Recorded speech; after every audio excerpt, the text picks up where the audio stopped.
So this PowerPoint will look at the impact of the revolution on American society.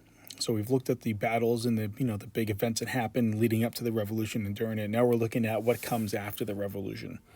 So we look at first some political ideas at the time, the Republican ideology. So if you think about republicanism, the idea of representative government, that people have some say, so they can't have no taxation without representation. People can vote for their representatives, and those representatives have to represent them. Some of this is driven by we know that some of these founding fathers feared too much democracy, so we're going to see some restraint with how they set this up with state constitutions, and later on with the Constitution itself for the country. They feared that if you had pure democracy, the majority could become tyrannical and always oppress the minority. So, for instance, one of the things that they worried about was that there's more poor people than rich people. So, if they had all the power, if everything was done purely with democracy, poor people could vote to take away like the wealth of the rich people, or take away their land. So they wanted safeguards against this.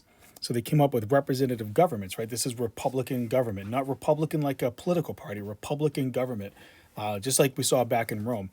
So Republican government means that people will vote for representatives, and then those representatives will represent their interests in some kind of assembly. So all the states put together, we'll see in state constitutions, similar legislatures that we see in Congress, the United States, later on when they write the Constitution. So all the states had some sort of colonial assembly. Usually there were two houses. One was more of like kind of like a common person's house, like a House of Commons. The other one was more of an upper chamber that might be wealthier people. But either way, they had representative government that people could be voted out if they didn't represent the people. Central to this is the idea of equality under the law. They believe that all people, regardless of social class or background or family name, should be equal under the law and treated the same. Now, the obvious contradiction to this is that while they're talking about equality under the law, they have slavery. They don't treat Native Americans as equal. They don't treat women as equal. So there's a lot of contradictions to this. But as far in their eyes, when they saw equality under the law, they're thinking for white people, particularly white men. Popular sovereignty, another Enlightenment idea that we saw that was central to this Republican ideology, that the power of the government only has authority because the people consent to it, and if the people don't consent to it, then it doesn't have to, they can get rid of it. But the whole legitimacy of a government is that the people agree to it. So that's gonna be a big part of this Republican ideology afterwards. Every state after the revolution starts writing their own constitutions. We know the U.S. Constitution doesn't get written for a little while afterwards, but for till 1787, so for about 14 years after the Revolutionary War ends. But all the states write their own constitutions, and they believed in limited government, so government that had specific limitations on it that were written down. And written down is important because Britain didn't have a written constitution. Their heritage was this kind of evolving, growing constitution that was many, many documents added up over many, many years. They didn't have one constitution or government that was written down at one point in time. So these states believed that a written constitution was essential, and all the limitations on government had to be listed out in those state constitutions. So that way they could always point to it and say when the government has overstepped its bounds. The idea of checks and balances and separation of powers, goes back to the Enlightenment. Baron de Montesquieu talked about that. All these state governments, all these state constitutions divide up their powers with legislative to make the laws. So we get the legislative branch, the executive branch to execute the laws and carry them out, and then they all have a judicial branch to make sure that the other two branches don't overstep their bounds. So checks and balances and separation of powers, that's important. And they all have Bill of Rights. Virginia was the first one to lead that. George Mason wrote the Declaration of Rights for Virginia, but all states follow suit and write their own Bill of Rights. And what a Bill of Rights is a list of the most basic rights that you have: freedom of speech, freedom of religion, freedom of press, freedom from government interference, like searching your homes without search warrants. These are all things that came about as you think about all the problems during the revolution, the writs of assistance that allowed people to the British government, to search your homes without any warrants. They didn't want to go back down that road, so all these states write Bill of Rights that have specific things that are protected, specific rights that are protected the government can infringe upon. And all the states had slightly different rights. So there were some probably some common ones like freedom of religion and speech, but some states protected more than others. But either way, they all had this idea of this Bill of Rights. After the revolution, we see voting rights expand. If we look at the voting rights before the war, you can see in some of these, or most of them really, that there's some sort of land or tax requirement for almost all these states. I mean, first of all, I can look at some things like, we can look at some of these states that didn't exist before the war. So you can think about like Kentucky here, Vermont, Tennessee. These weren't states before the war, so we don't have any data on them. But all these other states you could look at and say, well, you can see, like in Connecticut, you had to own land worth 40 pounds or rentable for 2 pounds yearly. So think about 40 pounds. Let me get my calculator, see what 40 pounds would be equivalent to today. See, 1 pound then was worth about 165 pounds today, which is worth 205 American dollars. So in Connecticut, that would be like saying you have to have, let's see, times 40. You have to have land worth $8,000. So that's not a lot. Think about today, that $8,000 isn't a lot of land. So this isn't an outrageous expectation. 50 acres of land worth 40 pounds, 50 acres of land in Georgia, 50 acres worth 40 pounds. So, I mean, these are pretty standard. 50 pounds, a little bit more, but this isn't like a huge requirement for owning land to vote. So this is before the war. But what we see after the war is drops in most of these states. Connecticut stays the same. Delaware changes it to anybody that pays taxes, no property requirement whatsoever. They drop the 50 acres would have been worth more than 10 pounds, so that drops in Georgia. In Kentucky, one of the new states under Washington, all men can vote. There's no requirement at all for taxes or property. Maryland stays pretty close to the same, drops from 40 to 30, so it drops a little bit. Massachusetts actually increases if you think about it. Massachusetts is the only one that goes up.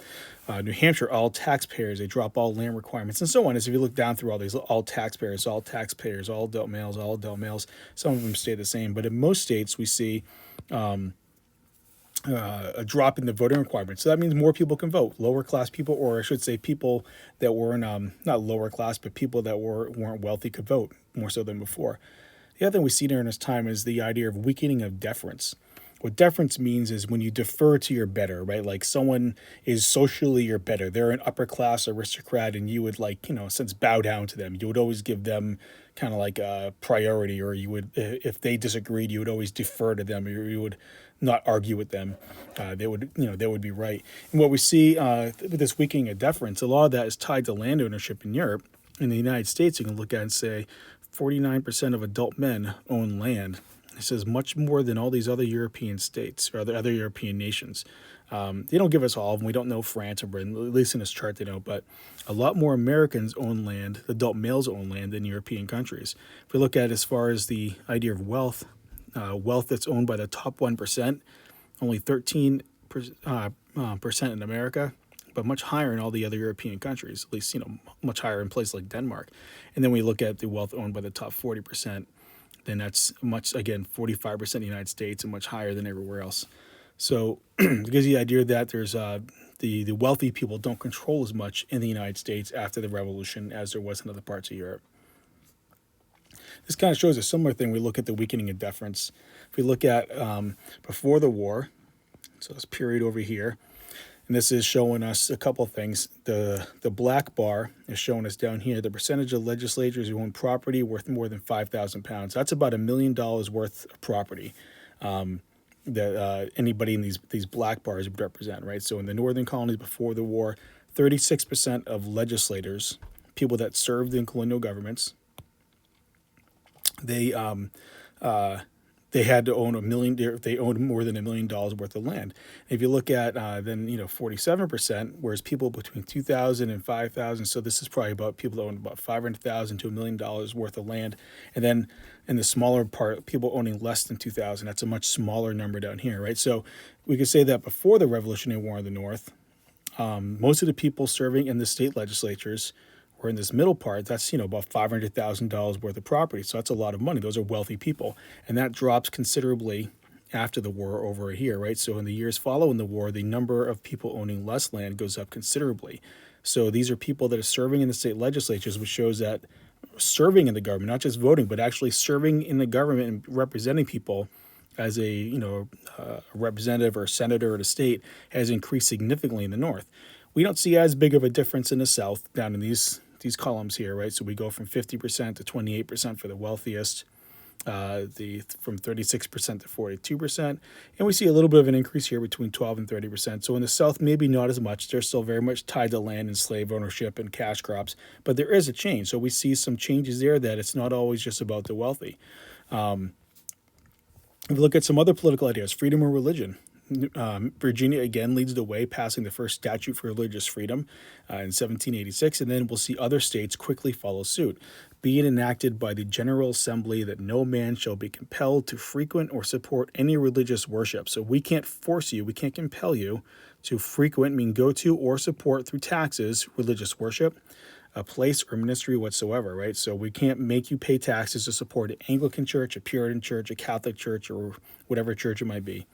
That all men shall be free to profess and by arguments maintain their opinions in matters of religion. So we can't have anybody saying that you can't believe in Quakerism or you can't believe in Catholicism, right? You have to be free to profess it and argue it, and you can't be forced to support it through taxes or attend it in services. And then we'll see other states follow suit with this. A lot with their Bill of Rights, they make laws that get rid of state official state religions. A lot of states actually still had what we would call official state religions, but you couldn't be compelled to support them with taxes or compelled to go to them. Even though they might have said that most people in our state might be a religion, they might still said they made the official religion was Anglicanism, but they couldn't force you to support it. If we look at women during this war, or as an impact of the war, we have some women playing a role during the war. Think about the most basic role would be husbands were off fighting. They had to maintain farms. They had to maintain businesses, whatever it was. They had to watch over the kids. If they were in the South, they might have to watch over slaves and make sure that the plantation was still running. So women played a crucial role during the war to keep the economy going, to keep the homes going.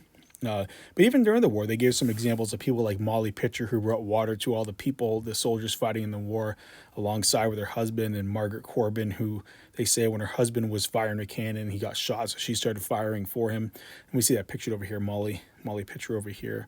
And his woodcut to the right shows a colonial woman, and if you see in her right hand here, she's holding a powder horn, right? So this is full of gunpowder, and then she's holding a musket in her left hand, right? She's ready to defend the home front if the British come while her husband's off fighting in some faraway battlefield. She's ready to defend the home front, defend her family, defend her farm.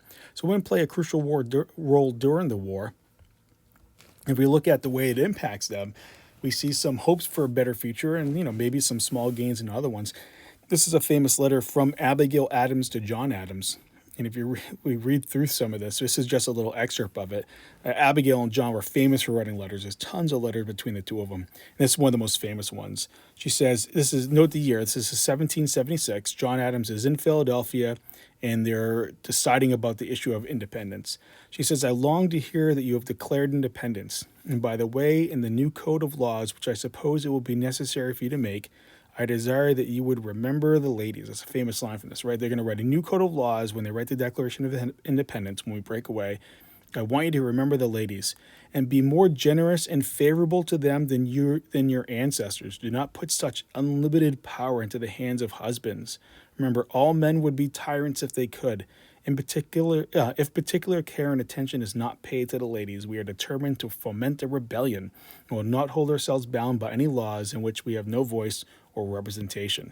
So Abigail's saying, remember us, right? When you make laws, be better to us than your ancestors were. Give us more rights. That your sex are naturally tyrannical is a truth, so thoroughly established as to admit of no dispute. But such of you as wish to be happy willingly give up the harsh title of master, right? Husbands consider themselves masters of their wives for the more tender and endearing one of friend, right? So she's hoping that they can no longer be tyrants as husbands, they can be friends. Why then not put it out of the power of the vicious and the lawless to use us with cruelty? Regard us then as beings placed by providence, right? Beings placed by God under your protection. In an imitation of the supreme being, make use of that power only for our happiness. So she's saying, look, God has made us equals with you. He has put women under the protection of men. So don't treat us like tyrants. Remember the ladies. Give us some rights. This is in 1776, right? Right before we declare independence. And I think John Adams' response tells you what the mentality of the day was. As to your extraordinary code of laws, I cannot but laugh. We have been told by that our struggle has been loosen the bands of government everywhere, that children and apprentices were disobedient, that schools and colleges were grown turbulent, the Indians slighted their guardians, and slaves grew insolent to their masters. Right. So saying, look, our struggle for independence has caused people to question authority everywhere. Right. They said that children and apprentices were disobedient, schools have grown turbulent, Indians have grown restless, and slaves not obeying their masters. Right. So it says our cause has caused trouble. It says, but your letter was a first intimation that another tribe, more numerous and powerful than all the rest, have grown discontent, right? That women are a new tribe that are now unhappy with the circumstances, and now they're demanding rights. And he finds this, to be extraordinary. This is rather too coarse a compliment, but you are so saucy, I won't blot it out. Depend upon it, we know better than to repeal our masculine systems. We know better than to let women have rights, is basically what he's saying, that men know better than women and women should obey them. So this is the mentality of the time. So women are fighting for rights. They've done their job during the war, and they expect to be, in a sense, rewarded for it. But we don't see much of acknowledgement of that from the men. Judith Sargent Murray is another important feminist of the time, writes on the equality of the sexes in 1790. Notice this is after the Constitution's written. And just a brief quote from one of her writings. Yes, ye lordly, ye haughty sex, our souls are by nature equal to yours. Our souls are by nature equal to yours. The same breath of God animates, enlivens, and invigorates us, and that we are not fallen lower than yourselves. Let those witness who have greatly towered above the various discouragements by which they have been so heavily oppressed. I dare confidently believe there hath been as many females as males who by mere force of natural powers have merited the crown of applause, and who thus unassisted have seized a wreath of fame. So we look at these important lines here, right? That God has made us equal to you. He animates, enlivens, invigorates us. We're the equal to yours. Women have been so heavily oppressed, and that but despite that, women have merited the crown of applause, as many women as men, but they have been unassisted in this, right? That they have seized a wreath of fame, in a sense, all on their own. So she's saying, look, women are created equal, and they've exceeded men in some cases, yet they get nothing for it, no acknowledgement. I know that there are those who assert that the animal powers of one gender are superior, meaning that men are stronger than women. But if this reasoning is just, a man must be content to yield the palm to many of his the brute creation, right? So if this is true, she's saying, look, if might makes right, if it's all about who's more powerful, then men are going to, even smart men that aren't, big and strong, are going to have to submit to stronger men. She says, I don't think anybody's going to want to admit that, since by not a few of this brethren in the field he is far surpassed in bodily strength. If you think about people like James Madison writing the Constitution, John Adams, these guys are small. They're like 5'2", 5'3". They're not big, powerful men like George Washington. Would they be willing to admit that power and strength equals authority? So she's saying that can't be the case. Besides, were we to grant that animal strength proved anything, take into consideration the accustomed impartiality of nature, right? So nature doesn't distinguish between powerful and not powerful. We should be induced to imagine that she had invested the female mind with superior strength, the female mind, as an equivalent for the bodily powers of men. So she's saying, look, if nature were to equally distribute things, she would give men physical strength, but women have superior intellectual strength. But waiving this, however, palpable advantage for equality only, we wish to contend. So she's saying, look, maybe men are stronger, but women are more intellectually stronger. They're more powerful of the mind. And she's writing this in Equality of the Sexes. So this is pushback, right? So we think about women that are starting to recognize the need for rights, or calling for it, but they're not getting much response from men like John Adams' letter. If we look at some things, there are some legal gains for women. Women gain the right to own property in some colonies. They own the right to run businesses. Maybe more importantly, some of them earn the right to, depending on which state it was, to sue for divorce, which was an important thing. Before that, only a man could initiate a divorce.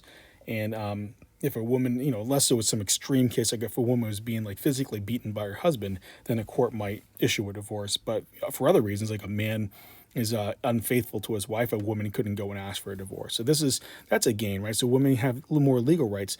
Education, more schools are open to women. And that's kind of tied to this idea of Republican motherhood, right? That so we get education. More schools open post-secondary schools too, right? Some of the first, like, non-high school, beyond high school schools. Not many. Still, the idea of a woman was that she should be a mother and tend to the domestic things. But there are some higher learning institutions for women. But this idea of Republican motherhood is important. What a Republican motherhood means, basically, this cartoon kind of shows it, is that the woman's job was to educate the kids. And she says, well, with the husband saying up here, I'm off to take care of the important stuff like politics and business. And she says, that's nice, dear. I'll educate the children. So this is certainly demeaning by our standards today. But their idea of Republican motherhood was that a mother's job was to educate their kids, because if we're going to live in a republic, right, where people are voting for representatives and being educated in issues of politics and the economy, then kids need to be educated. They need to learn. Now we know the Puritans taught the kids to learn because they wanted them to read the Bible. In this revolutionary world, this post-revolutionary world, kids needed to be educated so they could then partake in this new republic. So our cartoon kind of shows. But you look at some pictures showing this. Portraits of women being revered in this portrait, right? She's educating the kids. The kids are at home and she's educating them. There's another one of a New England woman who has her son in her lap. She's teaching them to read in a book. This next picture I kind of like because it looks like the same woman, very similar. So I'm assuming it is, right? And she has her 3 kids in her lap. But she looks a little bit more weary, right? So this is almost like what I imagine a lot of parents are going through now, right? Kids are at home, and if they have younger kids, they get to do the distance learning with them, and they're tired of it. She looks pretty tired of teaching her kids about Republican values. But we have this idea of Republican motherhood, that a woman's job, almost in a sense, her highest calling, is to educate her children in Republican virtues. And this was, we think of this certainly as not right? That a woman's place is in home teaching the kids. But to them, this was a very honored thing. This was a very important role, and women, most women took that very seriously. If we look at the war in African Americans, we know that African Americans participated in the war. The British were the first to offer slaves if they fought the right to be free. They fought for the British crown. So if the Americans had the counter with that, Washington made the same offer. Any slaves that offered to fight for the American cause in the Continental Army would be freed. And about 5,000 African Americans fight in the Continental Army. You see some pictures here. This portrait over on the right here, it's in black and white because the actual portrait is no longer in existence, and it was just, it's the last photograph of it before either went missing or was destroyed was a black and white camera. So we see an African American dressed in a continental uniform. He has a sword down here showing that he's in the army. And this famous drawing here of different kind of soldiers during the Revolutionary War. You have a continental soldier here. You have a militiaman here dressed in kind of like frontier clothing. Similar here, a guy kind of dressed more in like his own clothing. And over here you have an African American that will be fighting for the revolutionaries. So we have African Americans doing their part during the war that's offered to fight. Most of the time they got menial tasks. Very few African Americans did participate in the fighting, and certainly none of them were officers, but they would probably have more menial tasks like moving things, lugging equipment, tending to horses. So they didn't play as big of a role in the fighting, although some of them did, but not for the most part. If we look at after the war, the idea of emancipation, we have a different approach depending on where you were. If you're looking at this little chart down here, some of the states immediately emancipated slaves after the war. They realized that what a contradiction it was to fight a war for freedom on the ideals of the Declaration of Independence and then maintain slaves. So you see up around, Maine and Massachusetts were the same. They immediately upon Revolution emancipate their slaves. New Hampshire doesn't make any real claims if there weren't really any slaves in New Hampshire anyway. Vermont wasn't a state, so they don't really count. And then look at this area of the middle colonies. They opted more for a gradual emancipation. Some of them had laws that said that if a slave's born, be a slave, but when they turn 25, then they'd be free. Pennsylvania, most noted for the gradual emancipation law. New York did a similar thing. So they gradually emancipate slaves, and part of that's because they realized people own slaves. So if they were to free all slaves immediately, especially in Pennsylvania and Delaware, right, there's more farming going on down here, right, in these middle colonies. So they were a little bit more tied to slaves in New England. In some ways, it's easy for Massachusetts and New Hampshire to free slaves because they didn't really use slaves for labor. But these middle colonies had to do it, but they wanted to do it gradually to make sure that they didn't destroy the economy. Virginia has a law that says that you're made it perfectly okay, and they encourage people in Virginia here to free slaves. Most people didn't. Some did. Most people didn't. Even people like Jefferson and Washington didn't. But they encouraged people to, if they were capable of it. If it wasn't going to destroy their plantation. So they encourage manumission or emancipation. See, South Carolina, a little bit different. That if you wanted to free, I'm sorry, North Carolina, if you wanted to free your slaves in North Carolina, then you had to request it from a court, so you weren't allowed to do it just on your own. I suppose the court had to make sure that it wasn't going to be deemed detrimental to the colony's economy. And then these really southern colonies, South Carolina and Georgia, they were forbidden. They could, even if they wanted to, they couldn't free their slaves. There was a law against it because they're so tied to it. And South Carolina at this point has more slaves than they have white people, so they saw that as very detrimental to their economy. So emancipation takes different forms. We also see during this time that even slaves that lived in the North often faced discrimination. If they were going to apply for jobs, they would get the worst jobs, the lowest paying jobs. The North, although they emancipated slaves, they still saw racism in the North. So they didn't necessarily find equal treatment in the North, even though the North can claim that they looked to emancipate slaves.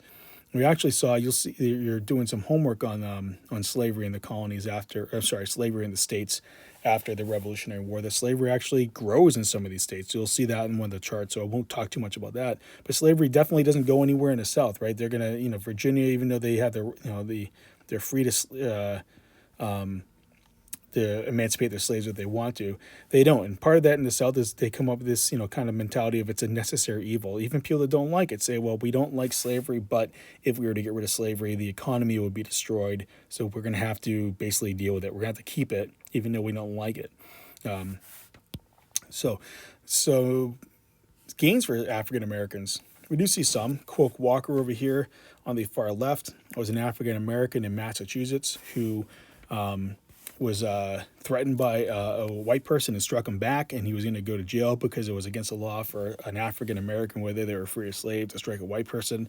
And he sued for his for rights, saying that the Massachusetts Constitution itself said it talked about equality and freedom.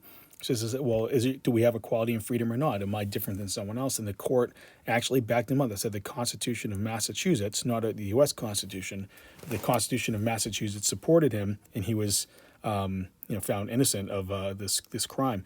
Elizabeth Freeman was a slave for a Massachusetts family for like 40 years, and she ran away. Her master was going to attack. I think it was going to punish her sister by hitting her with a shovel, and Elizabeth Freeman jumped in the way and took the hit for her sister, and then ran away and refused to come back. So when the family tried to sue to force her to come back because she was a slave, she said, well, if the Massachusetts Constitution talks about equality and freedom, then how can I be forced to go back? And the court in Massachusetts found in her favor, so she didn't have to go back. That doesn't necessarily mean they freed all slaves or said slavery was abolished in Massachusetts at that time, but she won her freedom. Benjamin Banneker is another famous African American they don't talk about in the book. When you think about gains for African Americans, he was a scientist and a mathematician who was quite noted for his achievements and his intellectual, gains that he made, both with science and math and astronomy, a bunch of different stuff that he talked about, medicine. So Benjamin Banneker stands out because when you're reading the documents for homework, you'll see this, his achievements intellectually are in direct contradiction to Jefferson's thoughts on the limitations of the African American race. So and you also have Phillis Wheatley over here, the first African-American published poet in the United States. You also see in Jefferson's writings, he talks about it. He questions whether African-Americans can be creative in the arts, and she's a obvious example that they can because she is the first African-American with poems published and has quite a bit of them published during that time. So we see some artistic and legal gains for African-Americans. They're minor, they're not great, but so they're still very limited after the Revolution for African-Americans, but there is some gains.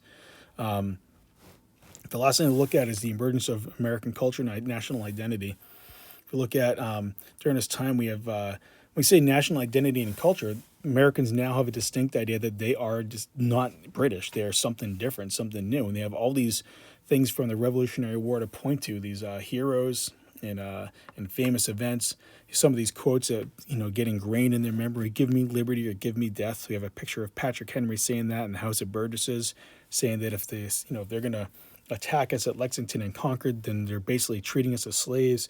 and he held his hands above his head as if they were shackled, and he broke them free and said, "Give me liberty or give me death." You have people like Nathan Hale, who was a school teacher in New York, and he was caught spying on the British soldiers. He was sneaking information out in his shoe about where the location of the troops were, and he was trying to give them to Washington.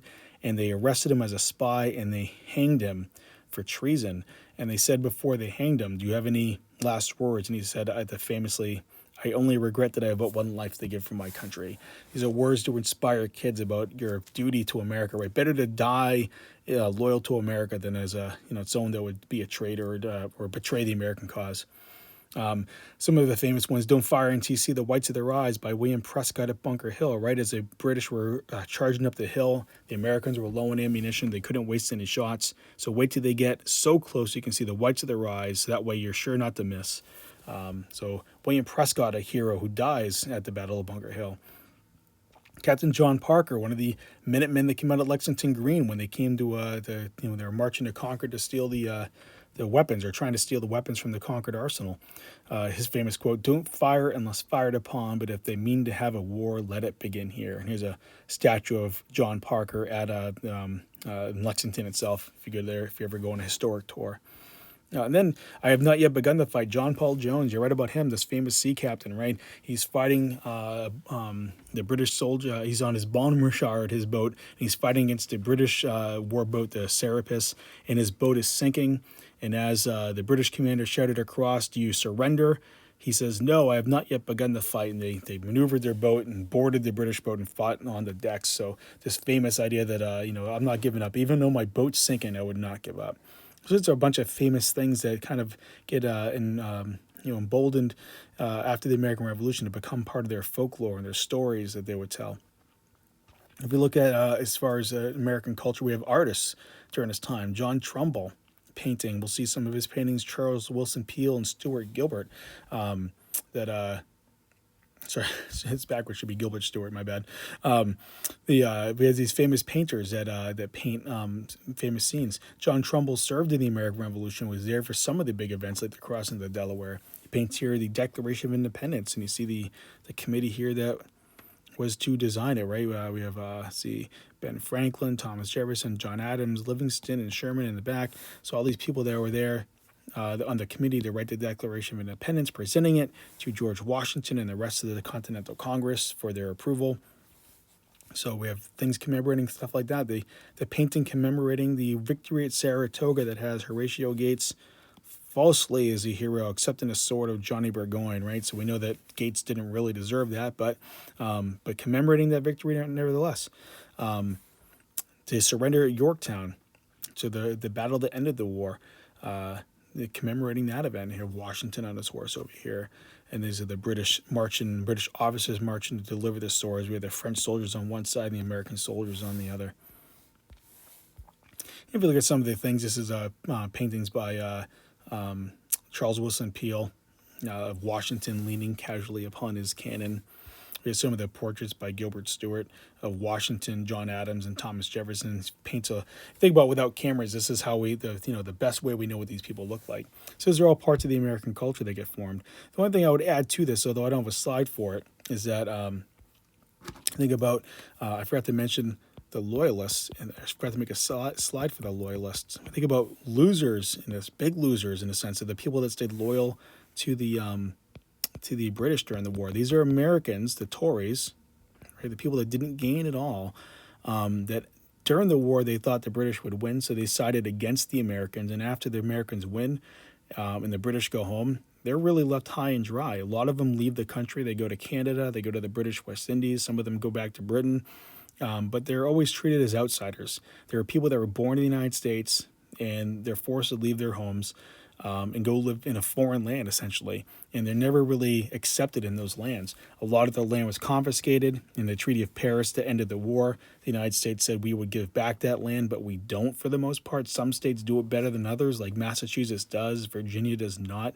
So the Loyalists were big losers. Some of them that went to Britain, they couldn't come home to America because they feared that maybe they would be lynched or tarred and feathered. And in Britain, they were always kind of like, almost ignored, almost like they didn't exist. So they felt like they really, hadn't made anything, or they made out worse than everyone else. The other people that really lost out during this war are Native Americans. So we know that during this time, the Native Americans sided with the British overwhelmingly, and when the British lost, they were on the wrong side of the war. So they lose lands. We'll see in the chapters coming up, either we finish it this year or next year, that the Native Americans are going to be continually forced off their land under the idea of you lost a war, you sided with the wrong side, therefore, the rights of Americans doesn't apply to you. You're not an American by your own choice and how you sided during the war. So Native Americans will be people that often, the people like Joseph Brant you read about in the book, had to go to Canada, to British Canada, because he, couldn't live in the United States as a conquered person. And we'll see this continue throughout the history of the West. Wherever the West is, whether it's in the Appalachians or along the Mississippi or further out, Native Americans are continually forced off their land. And this is the beginning of it, right? They were on the wrong side of the revolution. All right, so that ends this PowerPoint on, actually, there's one more thing. I'm sorry. Got you all excited about it being over. Last thing, education and republicanism, a couple of things that are important here, right? So we have state-funded public universities. This idea that if Americans' Republican ideologies go into work, people need to have colleges. So some states start to fund public universities, right? The first public colleges. There are a bunch of colleges already in the United States, like Harvard and Yale and Princeton, those Ivy League colleges, but then we're going to start seeing the first public universities. Daniel Webster, a famous dictionary guy, starts writing a dictionary for American English, right? So different versions that are unique to America, getting rid of, if you ever read English to British spelt color like that, well, we don't need that extra U. We're Americans, so we're just going to spell color like that, without the U. So little changes like that. We see the growth of public schools. We know Massachusetts and New England in particular were really big on public schools before the war because of the need, going back to the beginning of Massachusetts to educate their youth to read the Bible and not be lured away by Satan. We're going to see more growth of public schools, particularly in the middle colonies, a little bit in the South, but they're always a little bit behind. And we already talked about the Republican motherhood, that mothers would take seriously their job to educate their kids. All right, so that is the end of this PowerPoint. If you have any questions, as always, email me and let me know.